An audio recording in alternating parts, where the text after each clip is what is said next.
Tell us, what's the situation in Wa? It is that of fear, it is that of panic, insecurity, and that of lost hope in the municipality, for that matter, the regional capital. People are living, will I say, with lost hope and with no security, at least as of now. What's triggering this fear for the benefit of my viewers and my listeners who may not have an inclination what's happening there?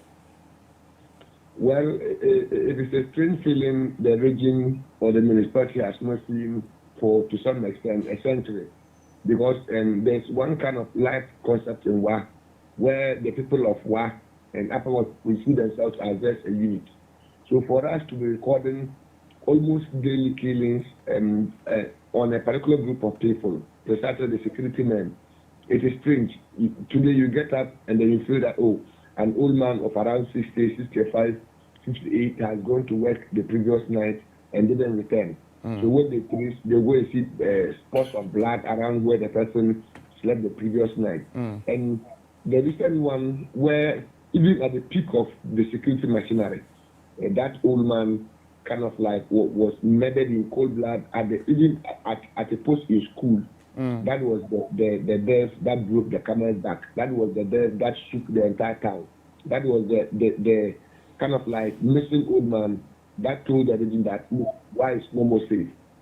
So for now, you get up almost every other day, then you hear of a security man who went to work the previous night and couldn't return. Then when they trace, they'll go and see spots of blood with broken blocks, which supposedly were used to kind of like smash the head or any other part. And then when one of the missing body was exhumed at a distant location in town, it did confirm that really those missing men were not just missing because they were to some extent old and lost their way, but they were actually kidnapped by unknown sources.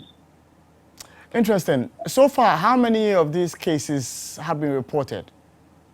I think this year alone, and the Star Sanders old man was the 8th person. But if we were to count like 10, so if we were to count roughly, including last year, so we'll be getting around 10 people who got missing. And only one body has been exhumed as at this year. Last year, another body was exhumed around Lomas area, a particular known spot in town. So roughly about 10 people, 10 security men. And you see, what is confirming the case is that there's a group in town handling some, will I say, the madmen. 3 of them have also gone missing mysteriously. So it isn't only the security, the watchmen that are getting lost.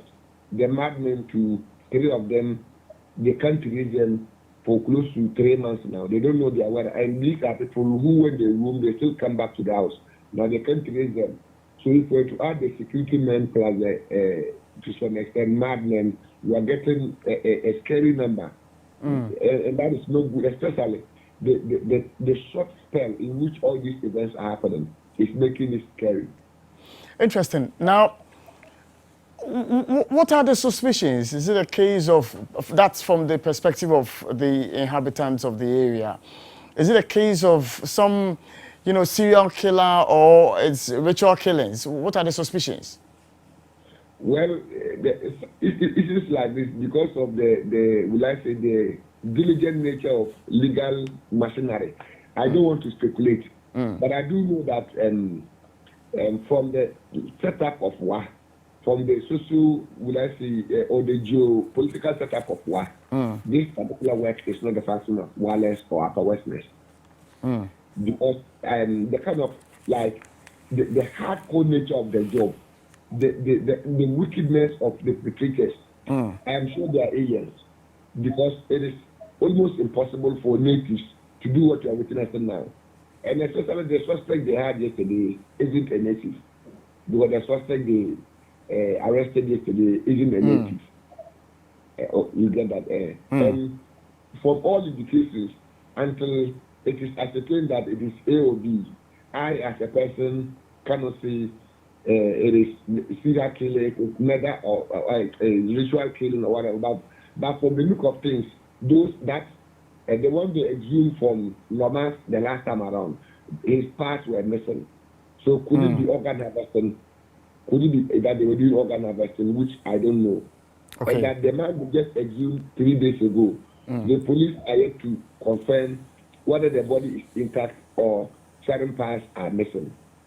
All right. So in ending our conversation, the suspect who has been picked up, the comments that Fatih read for us, some people seem to know him and think that he is a mentally challenged man known in the area. Is that the case? No. Nobody can claim to know him in the region. The commentary or the build-up from the social media space had it that he is from Upper East and that he is mentally unstable. But no native from the region knows that man. Okay. And in any case, granting that is it is a fact that people from the region here know him, and that they are saying the items they saw him with are part of his, to some extent, the items he always made it. Look, this issue, I don't want to say has gone beyond social media judges. Let us leave it to legal machinery. Because what they arrested the man, the items accompanying the items that were picked alongside the spot in which he was arrested, where his supposed allies or colleagues ran away. People in town or one of the security man's child confirmed that those dresses around that area, the knives they picked around that area, the basket pump around that area were his father's material, the father who got missing, and they had to find him. His son, one of the security men, his son, confirmed all these things, and where they arrested the man is where these items are. So if these exhibits are not enough to build a case or to build a dossier, then what would be enough? All right.